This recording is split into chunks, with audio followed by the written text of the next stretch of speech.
morning, everyone. My name's Alfonsa. Now, I'm studying at Sanata Dharma University and majoring in Indonesia for education, language and literature education. Okay, so as someone who interests in Bahasa Indonesia, I really put my eyes on the growth of Bahasa Indonesia. As you know, our government has provided the program named Bahasa Indonesia bagi penutur asing for foreigners who wants to learn the culture and also the language in Indonesia. But we won't talk about it for today. We will connect it with the Korean wave. Nowadays, Korean wave are pretty popular among young people. I think it's interest to be our our topic discussion for today. Okay, so let me share you about the key points we will talk in this discussion.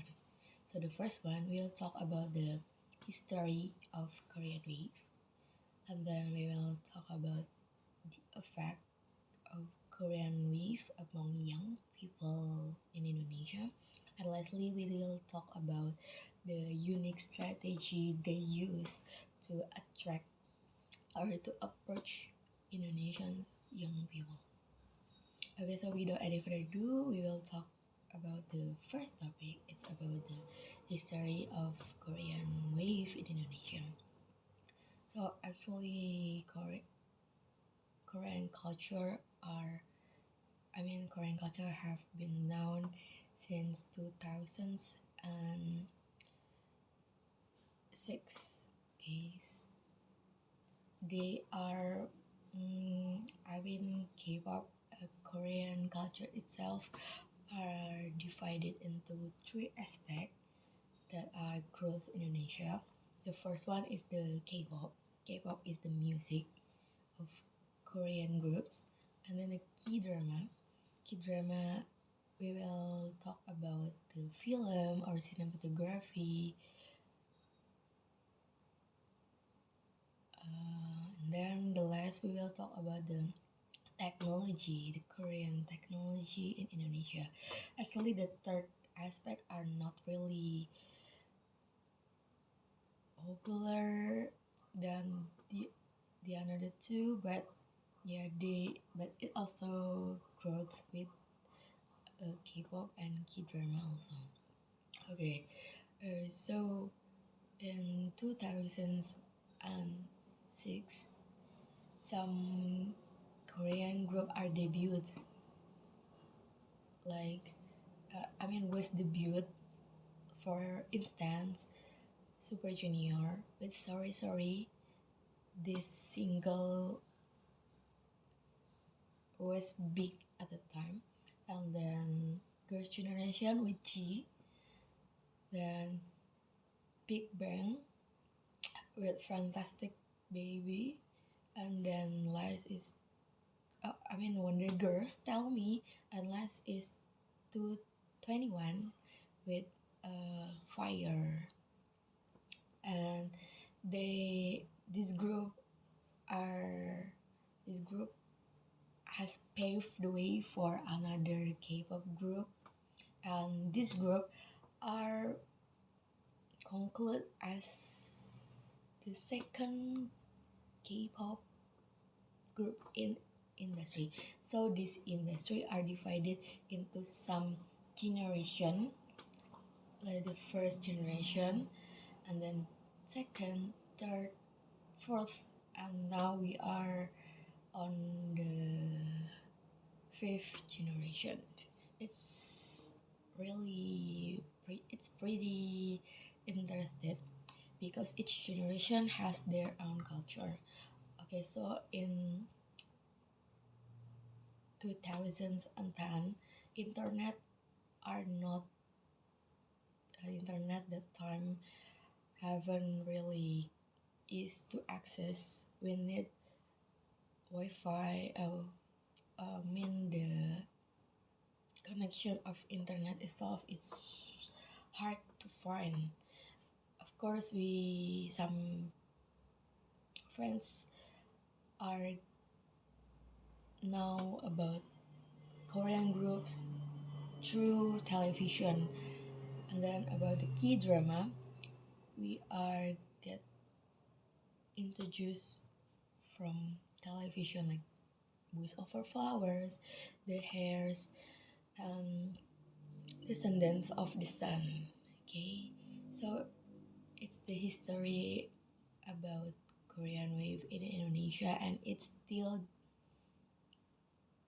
growth. It still grow in Indonesia. Now, some popular group like Bangtan Sonyeondan, BTS, Blackpink, NCT, and aespa are the group major in Indonesia. And this K-pop early, Indonesia are catch attention for K-pop agency. For instance, SM Entertainment has their own building and artists from Indonesia. Okay, so this data show that Indonesia is a potential market for their music or their drama. Okay, and we will talk about the effect of Korean wave. Okay, the first one is about the language itself. Yeah, some Korean friends use some Korean terms to express how their feelings.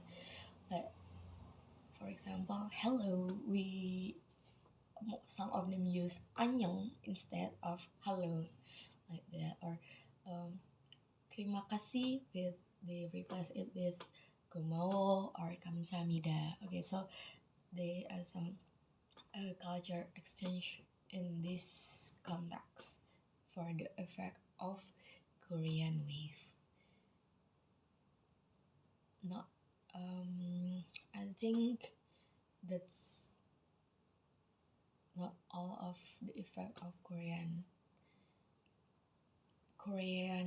culture also influence how some Korean fans is or interact with someone else, and then how they change their favorite menu or dish into Korean dish, or they also follow some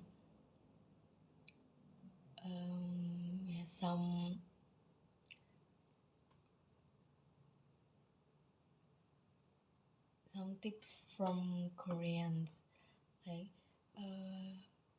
for diet tips and also how to study. Okay, so Korean are known for their competitive to get into most or top 3 Korean university.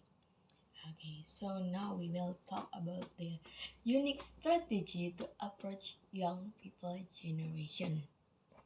Actually, it's really easy. Some agency nowadays are making a variety show about their idols or their artists, and then they initiate their artists or their idols to speak with Bahasa Indonesia. They has some exclusive content to speak Bahasa Indonesia, and of course it get big because their market in Indonesia are very big. Okay, yeah, that's a unique strategy to approach young people in Indonesia. They use Bahasa Indonesia for their daily content, and their fans will get hype about it and talk about it later, like that.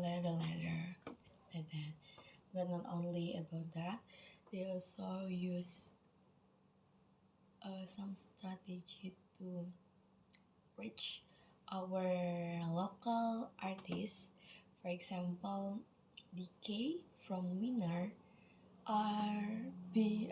is a friend of Leodra, and this idol show respect and interest with Leodra, and it works to gain some new friends because Leodra fans will know about the existence of this group, Korean group. Oh, my idol, a friend, my idol, my favorite singer, being friends with Korean artists. So I will search, I will get know about this Korean artist. Well, this those of all are the impact of globalization and also internet. We couldn't stop this culture, but we can see some positive impact and potential for us to be known in international. Okay, so let me summarize what we've discussed. First, we discussed about the history of Korean wave, that they have come to Indonesia since 2006, and then we have talked about the effect of Korean wave. It influenced how we interact, how fans interact, or eating, or study, or anything else. And then last, we talk about the unique strategy they use to approach Indonesian young people. They use Bahasa Indonesia, and they use their connection to be friends with local artists. Okay, so that's all for our discussion, and I'm open with the question and answer session. Okay, so who wants to ask? Please let me know. You can raise your hand.